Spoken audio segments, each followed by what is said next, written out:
గురూజీ 72 గంటల్లోనే ఫోన్లోని అద్భుతమైన జ్యోతిష్య పరిష్కారం చూపిస్తారు. నమ్మండి, నమ్మకపోండి, ఇది నిజం. శ్మశాన కాళి రుద్ర చౌడీదేవి ఆరాధకులు నంబర్ 1 వశీకరణ స్పెషలిస్ట్. గురూజీ మనిషి పుట్టుక నుండి చనిపోయే వరకు వచ్చే అన్ని క్లిష్టమైన సమస్యలకు పరిష్కారం ఇక్కడ లభిస్తుంది. విద్య, ఉద్యోగం, వ్యవహారం, స్త్రీ ప్రేమ, పెళ్లి, సంతానం, స్త్రీ పురుష వశీకరణం, భూవశం, భార్యాభర్తల కలహాలు, కోర్టు సమస్యలు, విడాకుల సమస్యలు, చేతబడి, అప్పుల బాధ, ఇంకా మీకు ఎలాంటి సమస్యలు ఉన్నా 72 గంటల్లోనే శాశ్వత పరిష్కారం చేయబడును. జై శ్రీమన్నారాయణ. నేను మీ ఐకాన్ ఆస్ట్రాలజర్ గట్టుపల్లి సురేష్ బాబు. మనకి ద్వాదశ రాశుల్లో అసలు ఏ రాశి వారికి ఏ గ్రహం ఏ స్థానంలో ఉండటం వల్ల ఎలాంటి సమస్యలు వస్తాయి, దానికి తగ్గట్టుగా పరిహారాలు ఏమిటి అనేది ఒక్కసారి మనము గ్రహించినట్టయితే గనక ఈ పరిశీలనలో ఈ పరిహార నిమిత్తంగా ఒకసారి మనము చూద్దాం. జై శ్రీమన్నారాయణ. ద్వాదశ రాశిలో ఒకటి కర్కాటక రాశి. ఈ కర్కాటక రాశి వారికి అనుకున్నటువంటి పనులు ముందుకు వెళ్ళలేకపోయినా, ఏదనుకుంటే అది వెనక్కి వస్తున్నా, కోరికలు కొండలు దాటుతున్నాయి, కాళ్ళు గడపలు దాటట్లేదు, ఎక్కడేసిన గొంగడి అక్కడే ఉంటుంది. కాబట్టి మీకు ఏ పని అయితే ముందుకు వెళ్ళట్లేదో దానికి కారణాలు చాలా ఉంటాయి.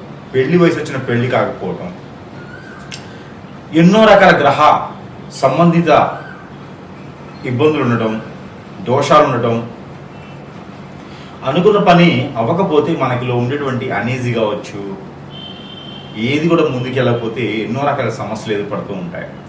సరైన ఏజ్లో పెళ్ళి అవ్వకపోయినా మనకి చాలా ఇబ్బందులు వస్తూ ఉంటాయి.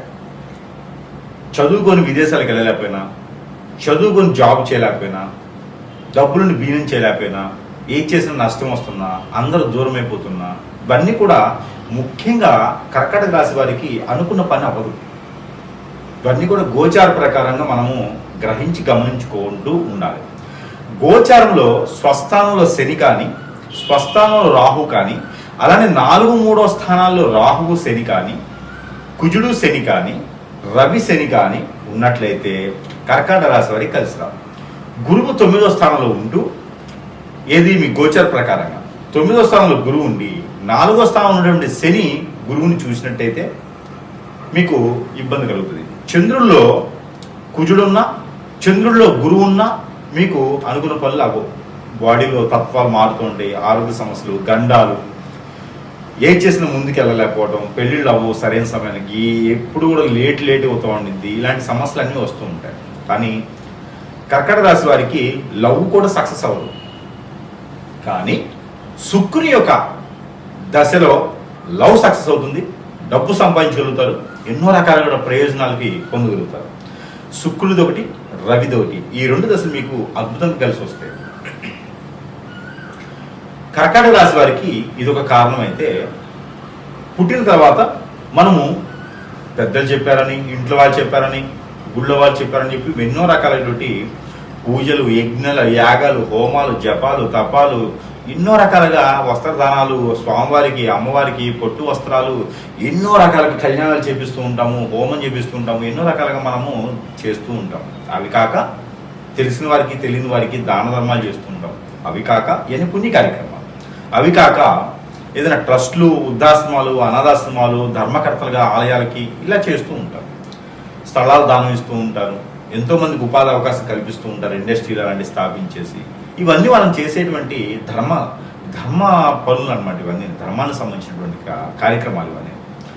అయినా కూడా మనం అనుకున్న పనులు ముందుకెళ్ళలేకపోతున్నా, డబ్బుల పరంగా ఇబ్బంది పడుతున్నా, ఫైనాన్షియల్ సమస్యలు ఉన్నా, పార్ట్నర్షిప్లో నష్టపోతున్నా, భార్యాభర్తలు దూరం అవుతున్నా, ఎన్నో రకాల కారణాలు ఉంటున్నాయి. ఎప్పుడు ఏదో ఒక అనైజీలో ఉంటూనే ఉంటారు. మొండితత్వం, మూర్ఖత్వం. ఎందుకంటే కర్కాటక రాశి వారికి స్వతహాగా మాట పడరు. మాట ఇచ్చారంటే నిలబెట్టుకుంటూ ఉంటారు. మాట ఇస్తే నిలబెట్టుకుంటూ ఉంటారు, మాట పడరు. కాబట్టి వెనకంజు వేయరు, మడిని తిప్పరు, మాట మీద నిలబడతారు. ఎవరికైనా ఇస్తాను అంటే ఖచ్చితంగా తల తాకడ పెట్టేనే ఇస్తారు. మంచి వ్యక్తులు, ఆ మంచి వ్యక్తులకి మంచి జరగాలి. మనం ఎన్నో రకాల కార్యక్రమాలు చేసినప్పటికీ మీకు మంచి జరగాలనుకుంటే దశాబ్ద కాలం వరకు కూడా సరిపడే ఒకే ఒక పరిహారం ఉంటుంది. అదేమిటంటే శివ భగవాన్ యొక్క ప్రతిమ. శివ భగవాన్ యొక్క ప్రతిమ ఇది వెండిలో తీసుకోవాలి. శివలింగం రూపం ఉన్న పర్వాలేదు. ఇది వెండిలో తీసుకున్న తర్వాత పార్వతి అమ్మవారిని తీసుకోవాలి. దీంతో పాటు నందీశ్వరుని తీసుకోవాలి. అలానే చంద్రుడు, త్రిశూలం, ఇవన్నీ కూడా వెండిలో చిన్నపాటి అయినా పర్లేదు, అంగులో ఇట్లా ఉన్న పర్లేదు, అంగుళం మోయ ఉన్న పర్లేదు, అంగుళం వరకు పర్వాలేదు, ఇంకా పెద్ద ఇంకా మంచిది. ఇవన్నీ కూడా వెండిలో తీసుకోవాలి. కిట్లా ఉంటుంది, మీకు దొరుకుతుంది.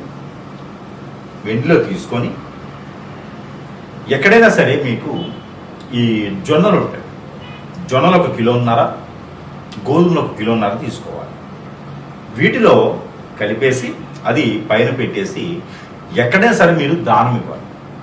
మీ పరిసరాల్లో దానం తీసుకునే వాళ్ళు లేరు అనుకుంటే కనుక అవి ఎక్కడైనా పారేటువంటి నీటిలో అవన్నీ కూడా స్వామి, నేను చేసినటువంటి తప్పులు ఏమైనా ఉన్నా క్షమించి, నేను అనుకున్నటువంటి కార్యక్రమాలన్నీ కూడా ముందుకు వెళ్ళాలని మమ్మల్ని దీవించండి నాయన, మీ యొక్క కృపా కటాక్షలు మా మీద ఉండాలి అని తలుచుకొని, దానికన్నా ముందు ఏం చేయాలి అంటే ఇది ఏదైనా సోమవారం రోజు చేస్తే మంచిది. మీకు అనుకున్న పనులు ముందుకెళ్తాయి. విదేశానికి కానీ, పెళ్ళిళ్ళు అవ్వడానికి కానీ, పెళ్ళిళ్ళు అయిన తర్వాత పిల్లలు పుట్టడానికి కానీ, ఆర్థికపరమైన ఇబ్బందులు ఉన్నా కానీ ఇవన్నీ కూడా ముందుకెళ్ళిపోతాయి ఆటోమేటిక్గా. ఇకపోతే దీని అన్నిటికన్నా ముందు 3 రోజుల ముందు మీరు ఏం చేయాలి? శనివారం, ఆదివారం, సోమవారం 3 రోజులు ఏం చేయాలి అంటే మీరు నాన్ వెజ్ భుజించకూడదు, ఓన్లీ శాకాహారంగా ఉండాలి, నేల పడక చేయాలి, బ్రహ్మచర్యం పాటించాలి. ఇవి చేసుకుంటే మీకు అష్టైశ్వర్య ప్రాప్తి కలుగుతుంది. మీ మీద నరదిష్టి నరఘోష కూడా ఇలా పటాపంచలైపోతుంది. ప్రయత్నం చేసి చూడండి. మనము ఎన్నో రకాలైనటువంటి సమస్యలతో ఉంటూ ఉంటాం. ఇల్లు ఉంటుంది, అద్దెకున్నా సొంత ఇల్లేనా, ఇంట్లో ఏదో నడవడికి, ఇంట్లో ఏదో కలిసి రాదు, ఇంట్లో ఏదో జరుగుతూ ఉంది, ఒక సమస్య. అసలు ఇల్లే వాస్తు బాల, రెండో సమస్య. ఇంట్లో కీచులు ఆడుకోవడం, ఇంటికే ఏదో చేయించారండి, చేతపడవు ఇప్పుడేమో ఏదో చేయించేశారు, ఇల్లు ఎదకుండా చేసేసారు, చెట్టుకోలు కొట్టుకోలు అయిపోయినారు, ఇంట్లో గొడవలు ఎప్పుడు అవుతున్నాయి, ఇంట్లో సుఖంగా ఉండడానికి లేదండి, ఏదో ఒకటి జరుగుతూనే ఉంది, ఇంట్లో ఏదో నెగిటివ్స్ ఉన్నాయి, చెడు క్రియ జరిగింది, ఇంట్లో అంతా నెగిటివిటీగా ఉంది. అలానే మనకి జాతకంలో కూడా బాగుండట్లేదండి, గ్రహాలు శోధించట్లేదు, అంత గ్రహాల యొక్క స్థితిగతులు బాగాలేవంట. ఇలాంటివి చాలా సమస్యలు ఉంటాయి. ఏ పనులు కూడా ముందుకు వెళ్ళట్లేదు, ఒంటరైపోతూ ఉంటాం, మనమంతా చాలా ఒంటరైపోతూ ఉంటాం, అందరూ దూరమైపోతూ ఉంటారు. ఆర్థిక సంబంధించిన ఇబ్బందులు, ఎవరు మనం గుర్తించరు. వీళ్ళు తెలివితేటలు ఉంటాయి, బుద్ధిబలం ఉంటుంది, గుణబలం ఉంటుంది, మంచి వ్యక్తులుగా ఉంటారు, కానీ మిమ్మల్ని రాణించలేరు. మీరు ఎప్పుడు ఏదో పట్టి పీకుతూ ఉంటుంది, ఏదో సమస్య. ఇంతలోనూ పెళ్ళి భార్య దూరం అవుతూ ఉంటుంది, భర్త దూరం అవుతూ ఉంటారు, పిల్లలు దూరం అవుతూ ఉంటారు. ఒక సమస్య పోయిందిరా బాబు అనుకుంటే రెండో సమస్య కొనుక్కొచ్చుకుంటూ ఉంటారు. ఇంకా ఇంతేనా జీవితం? కొంతైనా ఉపశమనం కోసం కావాలి కదా మనకి. ఆ ఉపశమనం ఏంటంటే యంత్రం. ఈ యంత్రము లక్ష్మీ యంత్రం ఉంటుంది ఇందులో, కుబేర యంత్రం ఉంటుంది ఇందులో వాస్తు యంత్రం ఉంటుంది. ఇలా 9 రకాల యంత్రాలు ఉంటాయి ఇందులో. ఈ యంత్రం కనుక మన ఇంట్లో పెట్టుకున్నట్టయితే కనుక ఏ వాళ్ళకైనా పెట్టుకోవచ్చు. దేవుని మందిరంలో పెట్టుకోవచ్చు, దక్షిణ వాళ్ళకి, తూర్పు వాళ్ళకి, పడమర వాళ్ళకి, ఉత్తరం వాళ్ళకి, ఏ వాళ్ళకైనా పెట్టుకోవచ్చు. హాల్లో పెట్టుకోవచ్చు, బెడ్రూమ్లో పెట్టుకోవచ్చు, పూజా మందిరంలో పెట్టుకోవచ్చు, కిచెన్లో పెట్టుకోవచ్చు, ఎక్కడైనా పెట్టుకోవచ్చు, డైనింగ్ హాల్లో పెట్టుకోవచ్చు. ఇది ఒక యంత్రాన్ని ఇంటి లోపల పక్కన పెట్టుకోవాలి, వాళ్ళు తగిలించుకోవాలి. ఈ యొక్క యంత్రము చాలా వాల్యుబుల్. ఇందులో మనం పూజించి మరీ ఇస్తున్నాం. ఇది మన ప్రేక్షకుల కోసము పూర్తిగా నా తరపు నుంచి ఉచితంగా ఇస్తున్నాను. ఈ యంత్రాన్ని పూర్తిగా ఉచితంగా మన ప్రేక్షకులందరూ బాగుండాలి, అందులో వారే ఉండాలని ఒక సంకల్పంతో, శుభ సంకల్పంతో ఈ యొక్క యంత్రాన్ని నేను పూర్తిగా ఉచితంగా ఇస్తున్నాను. ఎవరికైనా కావాలి అనుకుంటే, మీకు అన్ని రకాల సమస్యలు పోవాలనుకుంటే కొంచెమైన ఉపశమనం దొరుకుతుంది. కాబట్టి ఈ యంత్రాన్ని మీరు మన దగ్గర లభ్యపడుతుంది.